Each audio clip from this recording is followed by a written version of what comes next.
Since it's the external solemnity of the Feast of the Holy Rosary, we'll just preach on the point why this feast is here in the first place. Selim II, the Sultan, the ruler of the Ottoman Empire, was a hopeless drunk. There he sat in Istanbul, wishing that he had an unending supply of his favorite wine, the ruby red wine of Cyprus. It'd be easy enough to capture Cyprus. Beating the infidel dogs was no problem, but unfortunately, there was one small little detail that held him back.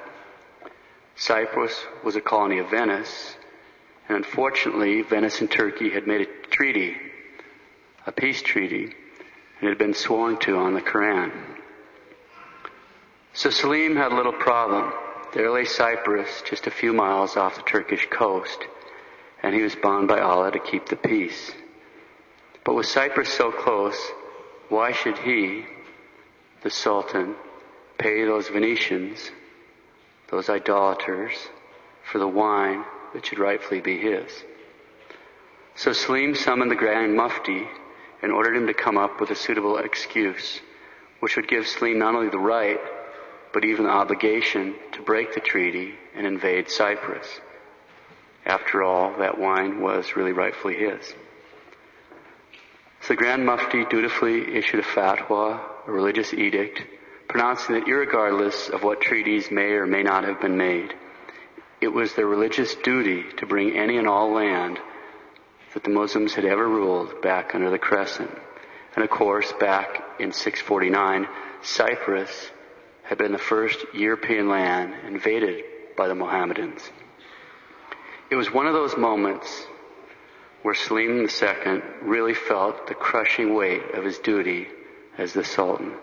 Obviously, since it was the religious duty of all good Mohammedans to reconquer any land they had once ruled, and since Cyprus actually met that bill, it was obvious then that he, Selim II, the Sultan, must attack Cyprus.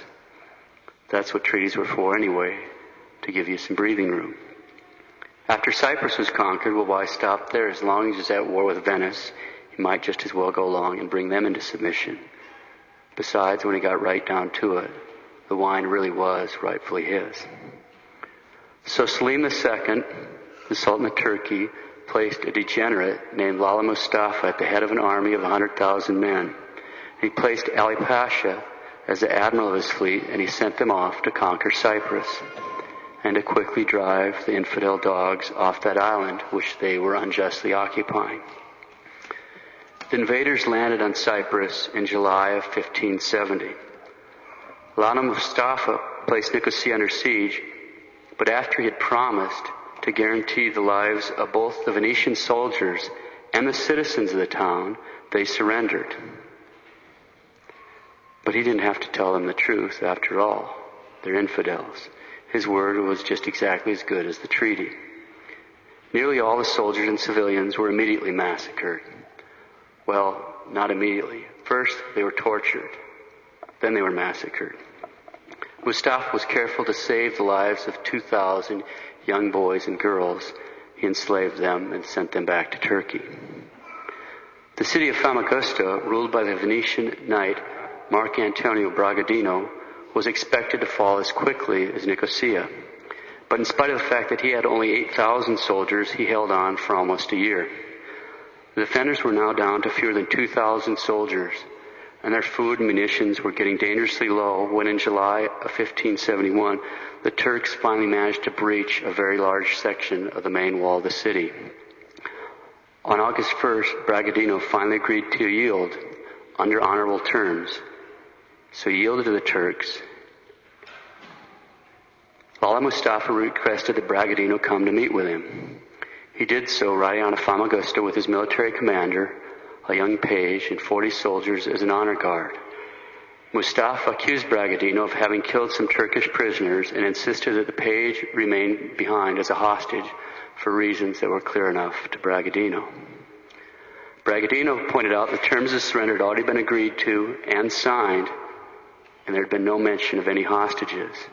And so he flat refused to leave his page with Mustafa. Suddenly the Turks seized Bragadino and everyone with him. With the exception of Bragadino and several young boys, all the other Venetians were immediately sliced up and chopped into small pieces. They cut off Bragadino's nose and ears and locked him in a cell. Then the Turks massacred all the Venetian soldiers left in Famagusta, even though the surrender terms specifically stated that they were going to be allowed to return home. After all, they're only infidel dogs. Bragadino was held for 2 weeks, and on August 17th, Mustafa decided to put on a big show for his troops and all the good citizens of Famagusta. They needed to realize just who they were dealing with. So Bragadino was saddled up like a donkey, loaded up with bags of dirt on his back, and then dragged and kicked around town like an animal. Then he was hauled up on the high spar of a galley so everyone could see what had become of this once proud ruler of Famagusta, this Catholic dog who had dared to defy Selim II and his general Lala Mustafa. Then Bragadino was lowered and tied to a post. Lala Mustafa told him what his punishment was going to be. He was sentenced to be skinned alive. Bragadino died during the torture. After he was skinned out, his bloody skin was stuffed with straw, put in a Venetian uniform, and tied astride a cow.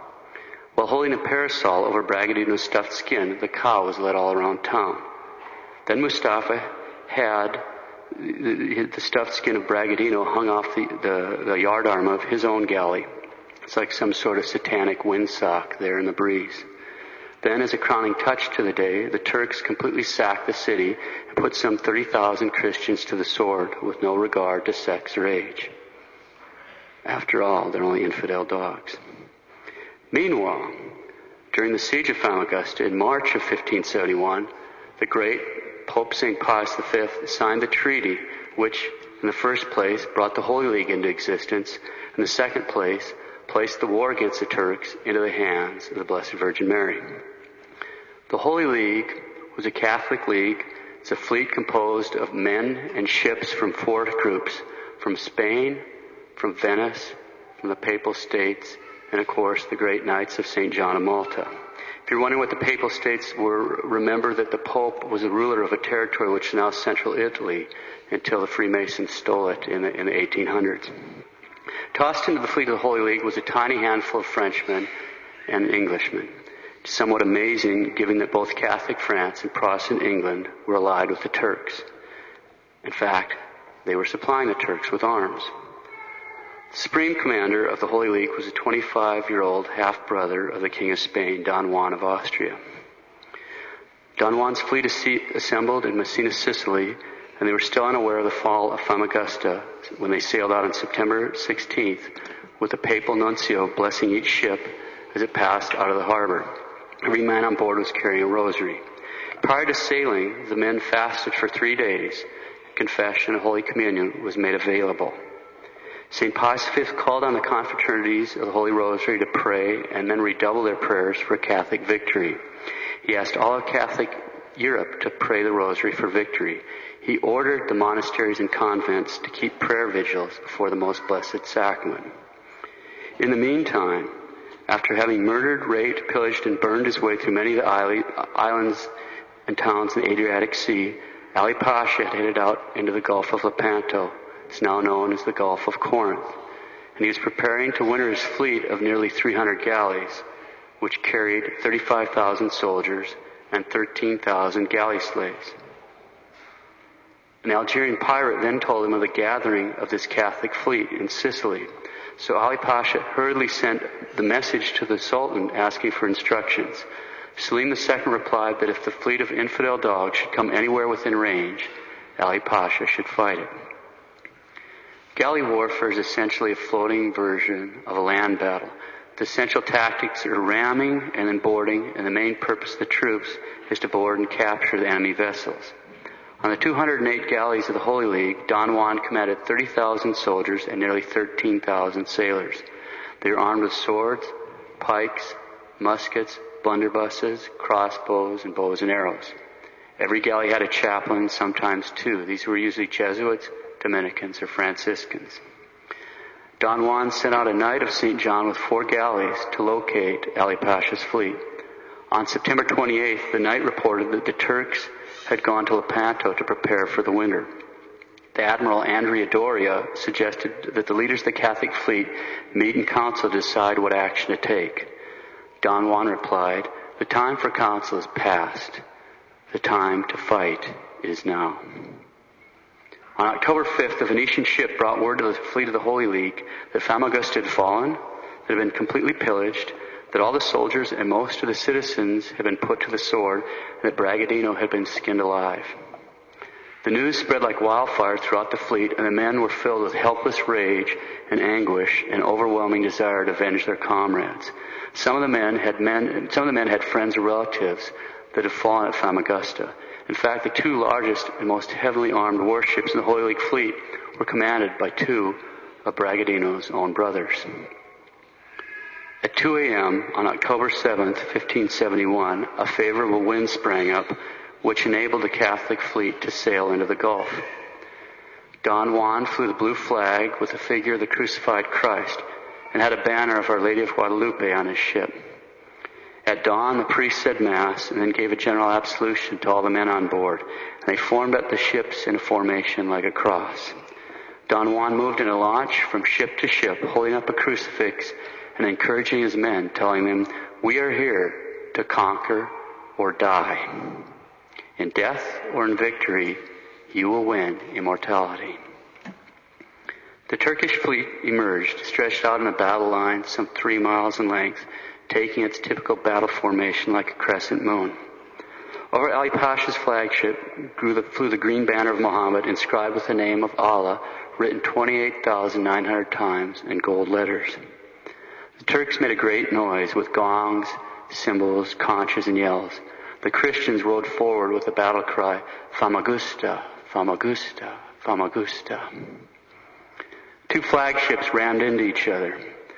The gunners and archers on both ships fired volleys, and Don Juan, with his sword held high, led the charge onto the deck of Ali Pasha's flagship. All around, the battle raged furiously. The Catholics kept crying out, "Famagusta, Famagusta, Famagusta," and fighting with incredible ferocity. The battle for the flagship took 2 full hours. Ali Pasha was wounded by a shot and fell down. A Spanish soldier from the boarding party jumped on top of him, pulled out his knife and cut off his head. He rushed it over to Don Juan, who said, "What can I do with that? Throw it in the sea." Another sailor fished it out and stuck it on the end of a lance. The green flag with the crescent moon and 28,900 names of Allah came down, and the completely unscathed blue banner of Christ crucified was run up on the Turkish flagship. Within 3 hours of hand-to-hand combat, the waters of the Gulf for miles around were literally red from the bloodshed, and the sea was strewn with the dead bodies of the more than 25,000 Turks that were killed, as well as the 7,500 dead Catholics. The Catholics captured 10,000 Turks and freed 12,000 galley slaves. The entire right wing of the Turkish fleet had been completely destroyed. Not one galley escaped. The battle was over by mid-afternoon. Since there were signs of approaching bad weather, Don Juan ordered his fleet to regroup, even though many galleys of the Holy League were still chasing the few escaping Turkish vessels. Of the 330 Turkish ships, fewer than 50 managed to escape, and most of these were burnt because they could not be made sufficiently seaworthy for further use. 117 Muslim galleys were captured intact, and all the rest were sunk or destroyed after they had been run ashore by the fleeing Turks. At the very hour of victory at Lepanto, Pope St. Pius V was in the midst of a meeting with his treasurer when he suddenly rose to his feet and opened the window. Pausing for a moment, he said, "This is not the time for business. Make haste to thank God, because our fleet this moment has won a victory over the Turks."